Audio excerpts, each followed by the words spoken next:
చూడండి sari smooth fabric, దీనికి stitched blouse వచ్చింది. చూడండి బ్లౌజ్ ఎంత బాగుందో. హ్యాండ్స్ చూసారా, ఇలా పొడవు హ్యాండ్స్ ఇచ్చాడు, స్టిచబుల్ ఇచ్చాడు అనమాట. ఫ్రీ సైజ్ ఇది. చూడండి క్లాత్ కూడా, బ్లౌజ్ క్వాలిటీ కూడా సూపర్ గా ఉంది.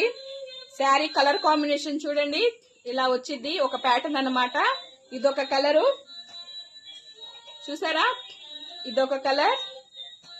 మీకు ఏ కలర్ నచ్చితే ఆ కలర్ స్క్రీన్ షాట్ తీసి పంపించండి. శారీ కలర్స్, బ్లౌజ్ ఒకటి కామన్ అండి, వైట్ కలర్ బ్లౌజ్ వచ్చింది. ఆల్రెడీ కుట్టి వచ్చిన బ్లౌజ్ వచ్చింది అనమాట. చూడండి మీకు ఏ కలర్ నచ్చితే ఆ కలర్ స్క్రీన్ షాట్ తీసి పంపించండి. 699 రూపీస్ అండి విత్ ఫ్రీ షిప్పింగ్. ఫ్యాబ్రిక్ వచ్చేసి చాలా స్మూత్ గా ఉందండి. చూడండి కలర్స్ కూడా మంచి మంచి కలర్స్ అవైలబుల్ గా ఉన్నాయి. చూసారా క్వాలిటీ వైజ్ కూడా సూపర్ గా ఉన్నాయి. అన్ని కలర్స్ అవైలబుల్ గా ఉన్నాయి. మీకు ఏ కలర్ కావాలో ఆ కలర్ స్క్రీన్ షాట్ తీసి వాట్సాప్ నంబర్ కు పెట్టేసేయండి.